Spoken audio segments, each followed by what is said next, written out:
Today on the agenda, it's going to be a little different. We're going to take the show outside. That's right. Beautiful Wilmington. We're going to take the show there for you to see someone who's held just about every single office that Delaware has to offer. That's right. From governor to the mayor of Wilmington. That's John Carney. We're excited to have him here. But now, he's taken on a city that is tired of broken promises and worn out politics. From schools that are failing our kids, to neighborhoods rocked by gun violence, to federal policies that threaten to gut the programs our communities depend on. Wilmington is at a crossroads, my friend. And while others are campaigning for the spotlight, Carney says he's here to do the work.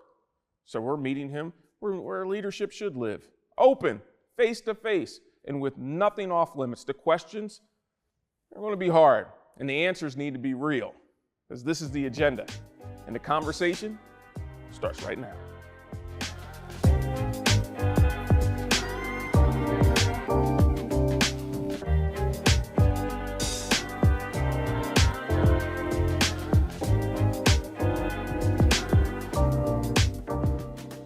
Kerwin Gaines here. As I promised, we're outside. It's a little bit different here on the agenda. We can do it inside, but we can also do it outside. So we're happy that you're taking this little trip with us. We'd like to thank Mayor Carney for being a reoccurring guest on the agenda. That doesn't happen often, but he is one of the ones that has come back when he was governor.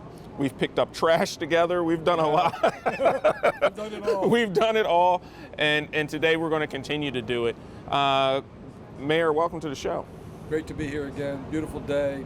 It is. Having the recording outside, really nice. It is. And so I don't want to quote the days, but where are we now in office? Around 120 days? Yeah, something like 120, Yeah.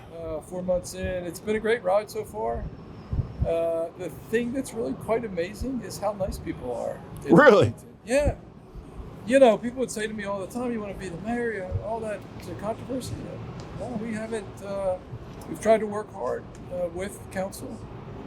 Strong Cade, of course, is Daniel Walker and Stephanie Merkler, the two deputy chiefs, and Saran, the chief of staff. They've got a great way about them and just trying to work through issues, whether it's marijuana regulations, whether it's short-term rentals, whether it's our budget issues. Mm-hmm. They've just really engaged. We've got pretty good relationships with council, and obviously we've had 4 big town hall meetings, 2 districts at a time. It's a learning curve for me. We've actually been out walking districts with members Oh, really? of council. Okay. Yeah. We were out with Congresswoman Darby, out with Congresswoman Will Hauer last week. It's just, I'll tell you, there's no better way to understand the challenges of neighborhoods. Face to face. Face to face, on the ground. You can drive through slowly, you don't get anything close to it. If you walk, particularly with somebody who knows what might be happening that you don't see from the street, it's just been very helpful. And for us in focusing, I think we were focused on the right things in terms of public safety, neighborhood stabilization, that type of thing. Housing is a big issue in our city. The housing stock just needs reinvestment at every income level. So it's been a good 4 months, and we're learning a lot. I'm learning a lot. We have people that know a lot about the issues. We need help from the state government. Obviously, they're not in as good a position economically and revenue-wise as. I would call it uncertainty at this point, because you don't know what's around the corner. No, it's 100%, and some of that spills over to us, but It's been a good 4 months. Yeah. So I know you're a busy person, and I want to take advantage of your time and get down to the nitty gritty. So when it comes to, let's start off with marijuana. I know that you've been a proponent against it from a state level, and you had your reasons why. Talk to me a little bit about your feelings here in the city of Wilmington. Yeah, so the starting point was that for me, caution. It was clear from the beginning, obviously, the Purzycki administration tried to get the local land use regulations in place before we came in, and successfully to get council to really agree. But what was clear was there are 2 kind of sides to it, if you will. One that wanted a complete prohibition, like some of the cities and towns in lower Delaware, particularly the beach communities. So, and then there were others who wanted kind of regional restrictions. So we engaged, tried to get people together, and I think came up with a pretty good proposal to strike a balance, mostly on the eastern kind of edge, kind of manufacturing type zones historically. And because we tried to keep the dispensaries kind of away from neighborhoods, if you will, schools, that type of thing, right, which was kind of a starting point for everyone. Yeah. So we'll see, how it works. The county around us, they're actually locations close to the city boundaries that they could approve. So we'll see what happens. Yeah. I think our relationship with council was knowing that I kind of objected to it as governor, but willing to work to strike a balance. I think sent a good message to them. But also, do you feel as though in this time of need we talked about, and I don't want to, and I want to be clear about this, Mr. Mayor, I don't want to badmouth the President of the United States, but the level the level of uncertainty that his administration has caused, especially from a financial standpoint, we need to find other sources of revenue to support ourselves, because the federal government, not as though some areas we were depending upon them, but the other areas, it's just going away. So we need to find those other things. Is marijuana one of those things that we're just going to have to turn a blind eye to and let it do what it does? Or yeah, I'm of two minds of it, right? Mm-hmm. And it goes back to kind of my perspective on cigarette taxes. Okay. Like, I just didn't think that it made a lot of sense to try to get more revenue for people smoking cigarettes that could kill them someday. Right. And that impose somewhere down the line costs on all of us with respect to healthcare. Right. So I carry that sentiment into the question of should we seek a municipal tax on marijuana.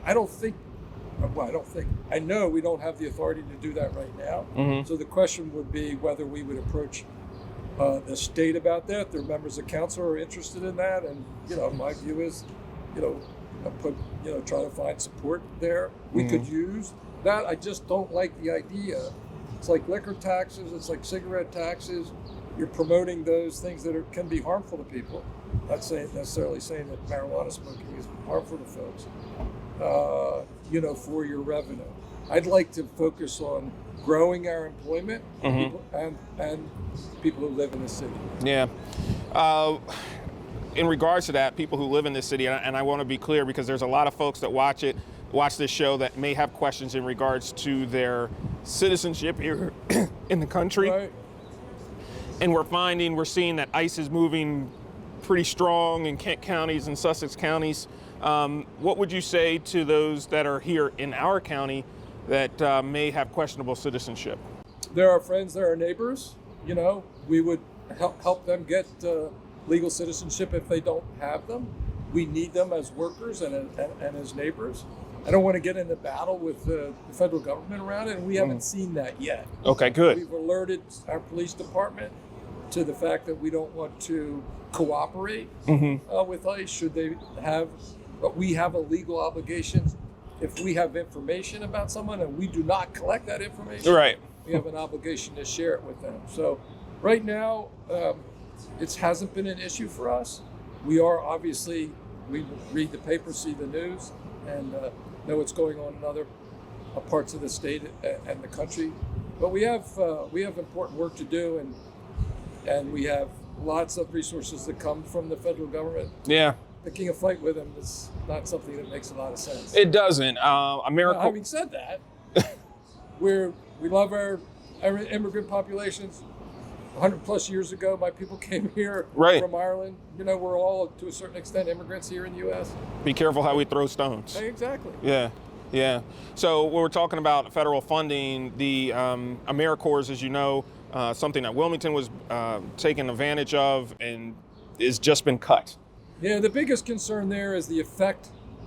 Look, one of the things that we have said, and I've said as mayor, that we should focus on in the city is helping our children outside of school, after school, weekends, summer. And the most important thing, particularly for the littler ones, the younger ones, say preschool to third grade, is to help them read and get them reading, the love of reading. And we use a lot of American, not we the city, but nonprofit groups like Reading Assist. They use a lot of AmeriCorps volunteers to do that. Yeah. And that just doesn't make any sense. Have you seen anything? I mean, you've been a congressperson, you've been the governor, you've worked, you've seen a heck of a lot more than I have. Have you seen anything like this before? No, I haven't. And what's most disturbing, got another really good example, right? One of the best things that's happened to our city economy in the last couple of years is the decision by Insight to bring 500 employees to Rodney Square. Okay. And to redo one of the Bank of America buildings. That's going to bring highly paid employees to Wilmington. They're going to pay wage tax. Some may choose to live here. It's going to revitalize and make opportunities for other small businesses around Rodney Square. And so we have developed a foundation for that bioscience industry through federal research dollars from NIH and NSF. Mm-hmm. They have literally helped Delaware, the state of Delaware, build a whole new economic sector that's driving job growth, driving revenue growth here in our city. And help the health of Americans. Yes, now why you would want to undermine that is kind of beyond me. Same thing goes with, attacking, and I get the illegal, legal part of it, and I'd like to have so many of the immigrants that are here that are working in some of these industries that Americans just don't get involved in, mostly on the agricultural side. Big population in the lower part of the state enables us to have food and other things at a lower price. Benefits us greatly. Yeah. The biggest issue was cost of living in the last campaign, and what the president has done and saying things that just don't make any sense is driving costs up. The tariffs clearly are doing that. I understand the sentiment of, hey, let's make things in America. I'm a big supporter of that too. But at what cost in the short term? Well, at what cost, and how is it going to affect Americans? Now, I listened to Treasury Secretary Jerome Powell yesterday. He had a press conference, and he's basically made it clear that he's not really moving on the interest rates right now. He's doing the right thing. And Do you think so? The president should not be talking about, nor should members of Congress. I know the same was there when I was there, and tried to, make waves at the expense of the chairman of the Fed. It just doesn't make sense. What it's going to do, it's going to create worse economic. It's going to create more uncertainty. Absolutely. If it's perceived that the president is trying to influence those decisions around interest rates, that's just not. And you see it in the market right away, right? Right away, like the next day. Yeah, you see it in the market like, this isn't good. How many more times can we do that? But what I don't think that. And to minimize it by talking about, well, instead of having $300 or $30, you can have $2. This time. Like, come on. And there's people that, what I don't think he understands is there's people that don't have $2. Yeah. You know what I mean? Right. There's a lot of families struggling right now. I wanted to do a piece last night. I wanted to go out into the supermarkets and Super G and say, hey, look, these are still the prices, right? These are still issues. And I don't know how they're making it because I'm sitting here trying to figure out how I'm going to make it, right? So I don't think that the trickle down is actually happening. But what safeguards has the city built to deal with some of these? I know that the state, Governor Meyer made it clear that there was several $1 million set aside in a fund for, we don't know what this administration is going to do. I don't know if that's the proper label of the fund, but that's what it is. Yeah, well, does the city have that?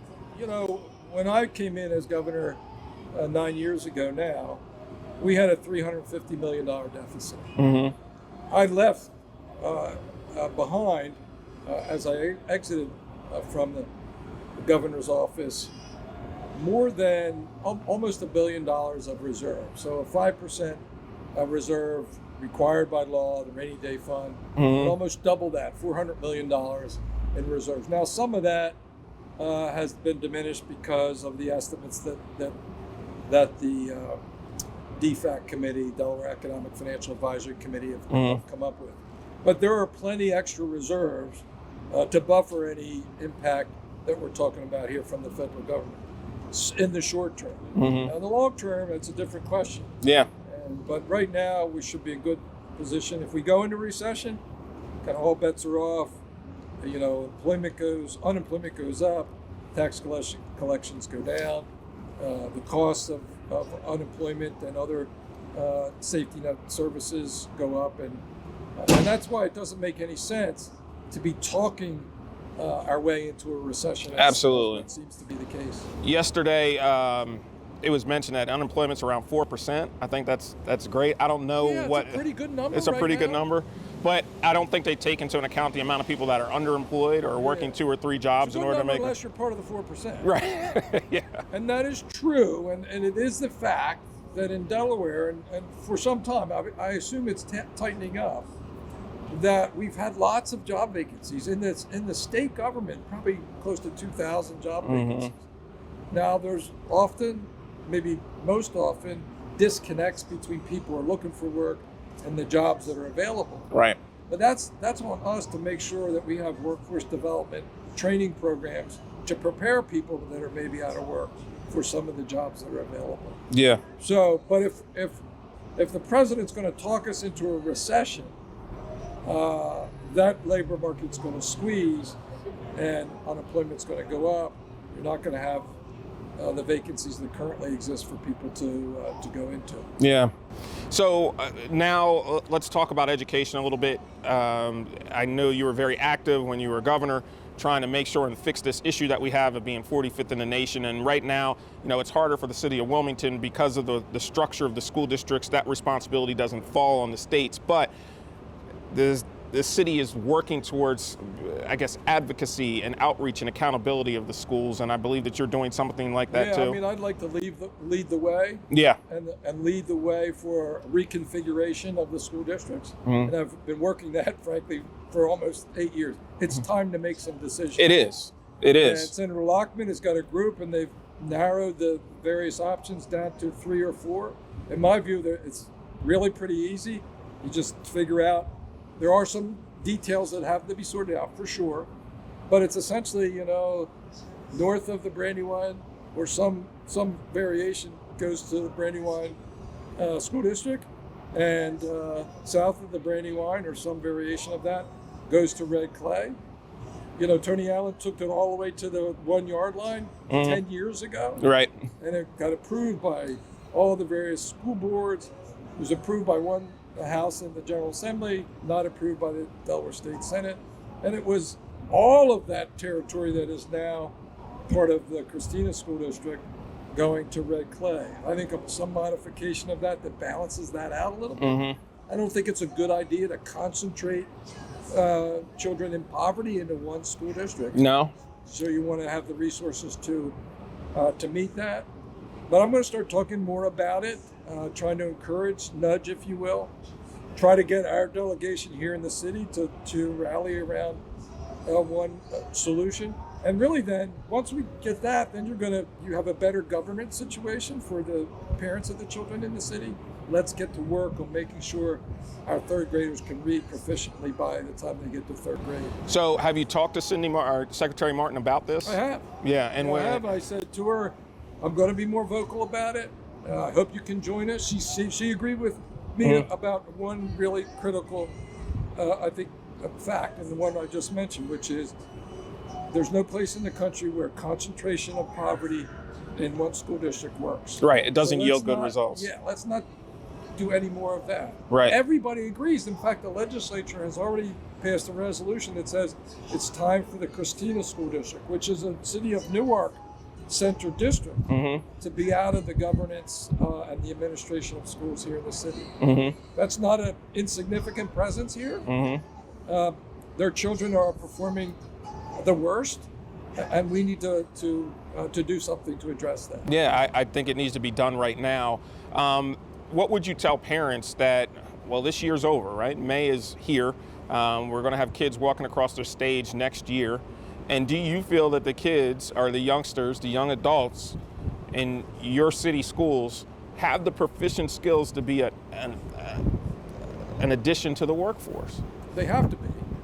But right now. And they've got to be involved on behalf of their children. And to the extent they're too busy running around, going to work and doing the things they do because, that's the situation they're in. then we have to, when I was governor, we formed the Wilmington Learning Collaborative. Mm-hmm. And the purpose of the collaborative, and we've got a great person leading it up, and we've got participation from all the districts, is a hyper focus on the needs of City of Wilmington children. Mm-hmm. In addition, we created what we call opportunity funding, Mm-hmm. which provides significantly more money for children in high poverty schools and schools with English, a lot of English learners. And in fact, the elementary schools in the City of Wilmington, in all the districts, particularly in Christina, which is the brand new elementary and middle school on the east side called Pritchett Academy, Mm-hmm. brand new, beautiful. If you haven't been, you should go. And the recapitalized building Byard on the west side. Those are both Christina School District buildings. They've now been recapitalized completely, a brand new school in the case of Pritchett. But it's not just the buildings. That's a signal that we care about the children, but it's about what happens behind the walls. Absolutely. And we've got the Wilmington Learning Collaborative that's hyper-focused. What's the city's role in that? Let's advocate for city districts that make sense, and let's try to use our Parks and Recreation Department to provide additional learning time during after-school, summer, and weekends. And that would be a new function. Yeah. City Council's interested in it they've just hired an educational advocate. Hopefully we can work together on actually making improvements and getting extra learning time for those children. They have to be, and holding Dover accountable as well. I think when these things don't happen, we need to go to Dover. I don't care if it's a poster board and say, these are the numbers. It's been 6 months, it's been 5 months, it's been however long, and they're not improving. Mr. Mayor, I have to press you on the question, do you believe that seniors graduating this year are ready for the workforce and have that educational background needed to be successful? Too many of them are not. And what worries me even more is that the vast majority of our third graders aren't reading proficiently on grade level. Yeah. And that just doesn't bode well for the future of those children. We owe those children. We owe their families more than that. Yeah, we do. And you have always been that calm, collected governor. Thank you for that, because I've seen the opposite in Washington. Had it up to here Yeah. with respect to the hesitancy. Yeah, like just what do we need to do? Exactly. Well, I know what we need to do. We need to fix the redistricting. We've got additional resources coming in. We have to have hyper focus on reading at third grade, math at middle school, and really challenge us. We have to have high expectations for our children. We can't just say children are poor or they're learning English, and dismiss them on to the next grade. That doesn't work for them, doesn't work for their families, and it certainly doesn't work for the future of our city. So tell me, for the folks at home that are watching and think you're doing a wonderful job, what is the litmus test that you would give, the thermometer, to show success in the city government? What would they use as to show that, hey, he's doing a good job, he's what not? they care about. Right. And the number one thing is safety in their neighborhoods. Right. And I've been walking all districts all across the city with members of council and with our team. We've got great neighborhoods, we've got wonderful parks, but we have terrible hotspots of poverty, of drug abuse, of prostitution. And I go into these neighborhoods with members of council, with Wilmington Police Department, and I say to myself, how would I feel if I lived right here, Right. where this 80-year-old woman who can't move out of this neighborhood is subject to this right at her doorstep? Mm-hmm. That's unacceptable. Mm-hmm. So I would say, number one, we have to make sure that every neighborhood is safe. And by and large, they are right now, except these hot spots. And I could go through a whole list of them. We've been through all of them. I drove through one just this morning where we had a shooting just the other day. And that's got to be a measure. By the way, those numbers are down. Mm-hmm. They're not where they need to be, which is at 0. So that's number one. Number two is the quality of life in every neighborhood. And they're directly related. Absolutely. If you have a hot spot in your neighborhood or nearby, your life is not going to be what it is. And unemployment plays a factor in that too. Absolutely. So in line with both of those is the economy and jobs. Mm-hmm. And a lot of that falls out of our purview. It does. We need to create conditions where businesses can be successful, whether you're a small women-owned or minority-owned business, whether you're a big corporation, it's going to bring jobs here, whether you're a neighborhood, job or business that needs support, that's critical. And I think most importantly, we need to make sure that we have connections with people who need additional skills and training to get that from the state, from the Department of Labor. Yeah, I would love to have a conversation with you, and I know it might fall out of your preview, but not because you understand, but this whole port debacle that's going on now with the Port of Wilmington, I think it's a great driver. First of all, it's a huge employment center. It is. It's a huge job center, particularly for men without college degrees of color. Mm-hmm. They make really good money there. They're as good as there are longshoremen on this river and in the nation. And we've always been able to outcompete the ports up the river. We have an opportunity to expand that port with a new container terminal up in Edgeport. Yes, we do. Millions of dollars set aside for it. And this is the catch, everybody supports it at one level or the other. Mm-hmm. It's just these little internal things that are getting in the way. Governor says he's supportive, take him at his word. Legislators say support it, take them at the word. I know that they do, because I've worked with them. So let's get together, let's get the plan out there, let's get somebody putting workers on the site. It's been a decade though, right? It's been over a decade. Not that long, but it's been too long. Too long. Last several years. Well, we have to put together almost $400 million. That's not a small task. I thought you had that. You couldn't. Well, we have a good bit of it. No, I meant you. No, I'm the mayor of the city of Wilmington. I'm looking for additional revenue as we started this conversation about. In leaving, what positive could you leave? Let's stick with the parents that are expecting great things from their kids in September and August of going back. You're at the helm, you're having those conversations. What words of encouragement would you give them and the teachers? I'm optimistic. I think the city, I've lived here almost 40 years.